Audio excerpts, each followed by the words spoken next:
Okay, so this morning I was journaling about an experience that I had yesterday, and I kind of want to share my thoughts in this video. So, yesterday I went to Taipei 101 into the mall, and so if you don't know, the mall in Taipei 101 is like a luxury mall. And I usually like to go to the top level and overlook the stores and just people watch. And yeah, I did that a few times. It's actually kind of fun because you can see a lot of people. And I was watching the people entering Louis Vuitton, and then I was watching the sales people interacting with them. And then after a while of that, I got kind of curious and I was like, I want to go into Louis Vuitton and see what kind of experience I'll have interacting with those sales reps. Like, I think a part of me just wanted to know what is the service like at that Louis Vuitton. So I went and I was like, yeah, it was pretty standard. Like, the guy was like, do you want water, still or sparkling? Like, you know, that kind of stuff. And then I left and I was like, okay, that was fun. And then I went to another store because I was just curious and I wanted to browse. And when I went in, you know, they asked, oh, are you looking for anything? And of course I'm not. So I just say, no, I'm just looking. And then, you know, how they awkwardly follow you around because there's no one else in the store and they, I don't know, they want to give you good service or something. But basically in this store, I feel like the service was not very good. As in, like, okay, I could feel the lady just kind of judging me, or I just felt like not very welcomed in that store. And I think it's because they could tell I did not belong there, as in, like, I was not intending to actually buy anything. And this might also just be my own projection of my judgment of myself, because, like, for example, I saw the guy at the entrance and he was talking into his mic and he was like looking at me, and I was like, oh, he's like complaining about me, and then he's trying to like kick me out of the store or something, right? But then I realized that's totally irrational and probably just a projection of my own self-judgments and what I assume other people are perceiving of me. Because just say I had like the belief that I totally belonged in that store, then if I saw that same guy talking into the mic and looking at me, I would probably think like, oh, maybe this guy's like telling them that there's a very important person here and we need to call in more important sales rep to service me. Like, I don't know, right? I would have just assumed something totally different. But anyways, that's like a side tangent. But basically, when I left that store, I just felt really shitty. Like, I was like, wow, I did not feel good in that store, and especially when I left, because I just felt so unwelcomed. And I felt like, I noticed I was feeling shame for feeling like I just didn't belong there, and I was aware of that. Like, I just felt like the way that the lady looked at me and answered my question when I did ask her a question, I just felt like I could tell that they knew that I did not belong there. And so because of that, I felt like inferior and shame. And it reminded me of a lot of dynamics that I would feel in other social contexts. Like, you know, in school growing up, if you don't have the cool thing, like, I don't know, the cool backpack or the cool pair of shoes, then people might judge you or look at you a bit differently, like, oh, you don't belong with us, like, you're not as cool as us. And you know, that kind of dynamic plays out in other ways throughout adulthood. And basically, when I left that store, there was a part of me that actually felt like, you know what, like, I wanted to go make a lot of money and become super rich so that I can walk into that store and buy something, just to prove them wrong that, yeah, I do belong in this store because I can buy something from here. And I was also thinking like, oh, if there was just, say, a really wealthy lady who walks into that store, then for sure they would give her much better service. Like I didn't think that their service was just really bad in general. I think they were just giving me that kind of treatment because I clearly was not anyone who was going to buy anything or anyone important. And so when I noticed that thought, and then I thought like, oh, well, I would love to just go become rich or famous and then walk into that store and then just feel like I proved something and that I did belong there.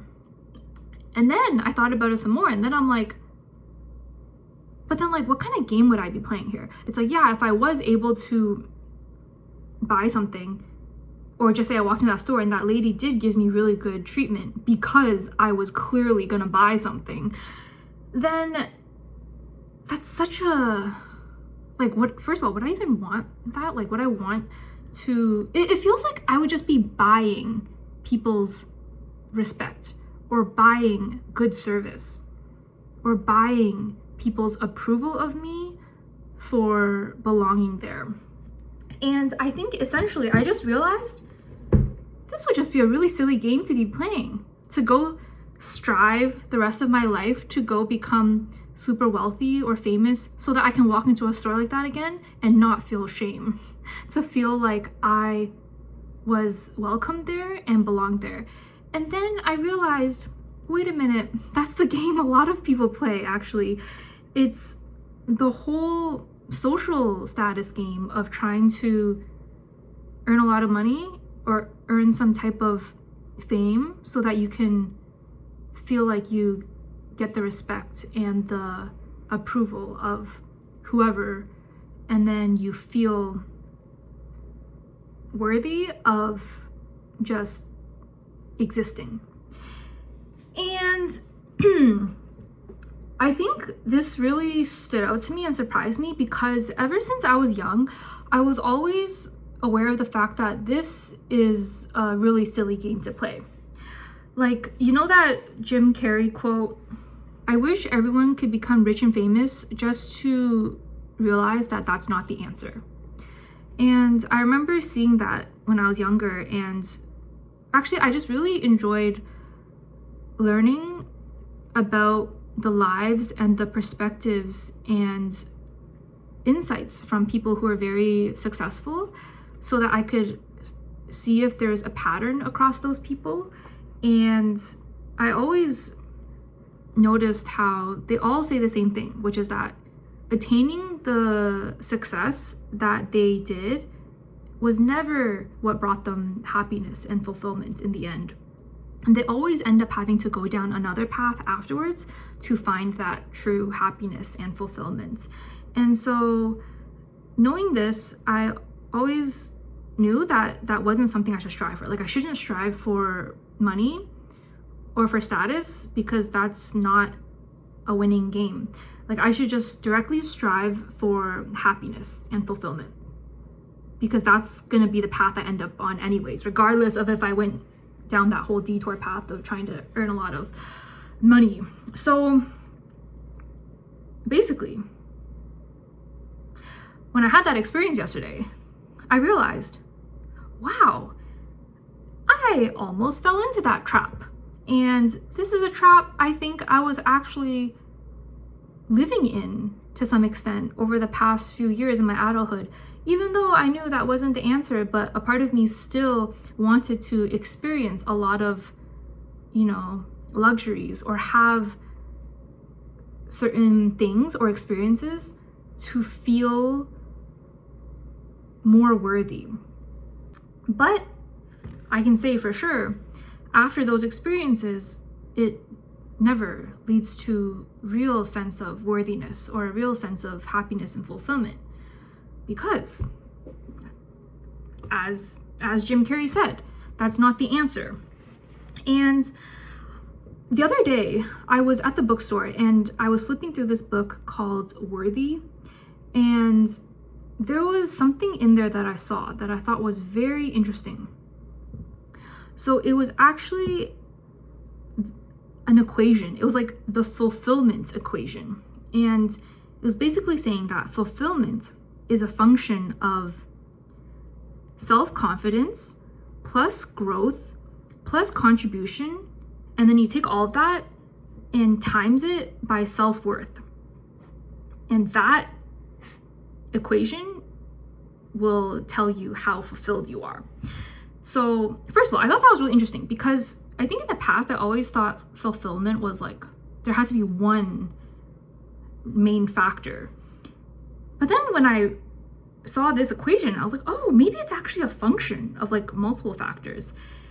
And the fact that self-worth was the multiplier factor, that was very insightful. And I feel like that kind of was the answer I was looking for in a lot of things, because like this author, she is someone who is also very successful herself, and she knows a lot of very successful people, like a lot of celebrities, a lot of successful business people, and she has done a lot of research as well on the topic of self-worth. And she said how, yeah, it's like no matter how successful or attractive or rich or famous someone is, it has no correlation to your self-worth, because she knows tons of people who have everything and feel like worthless inside.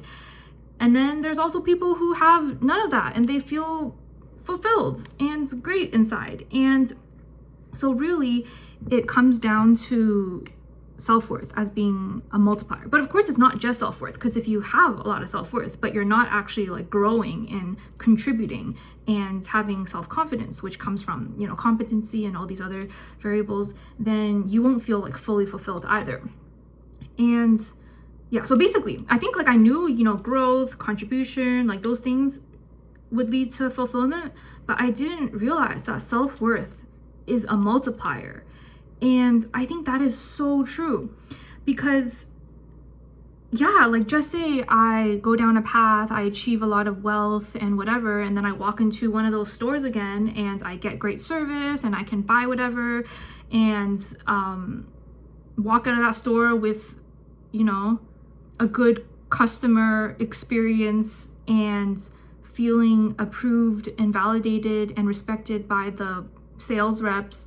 And then I bought this thing, but then that thing is just, you know, a thing. And then shortly afterwards, I'm gonna not feel much anything from it. Like I'm definitely not gonna feel fulfilled from an item, right? And I think, yeah, soon afterwards, I will just feel back to my normal baseline. And what is that baseline? That baseline is your self-worth. Like if you inherently feel worthless or don't have good self-worth, then no matter what you achieve or what you buy and what you can experience, like all of those are not going to make you feel truly fulfilled if you just have really bad self-worth.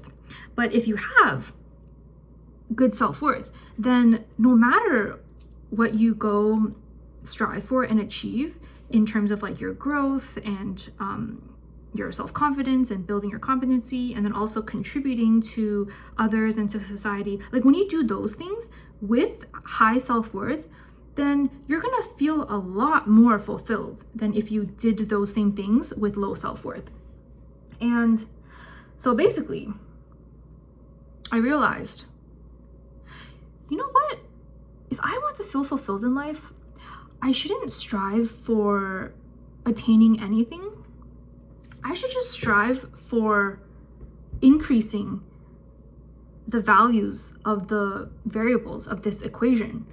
Like I should focus on building self-worth, focus on building self-confidence, focus on my growth, and focus on my contributions to society.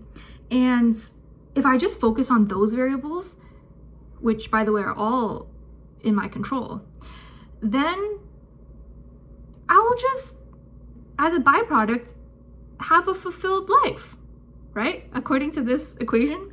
So yeah, I thought that was really interesting. And I think that's now what I'm striving for, is that I'm going to strive for just increasing the values of each of these variables. But most importantly, self-worth, because that is the multiplier. And yeah, I'll report back in like 10 years and see if I'm truly fulfilled.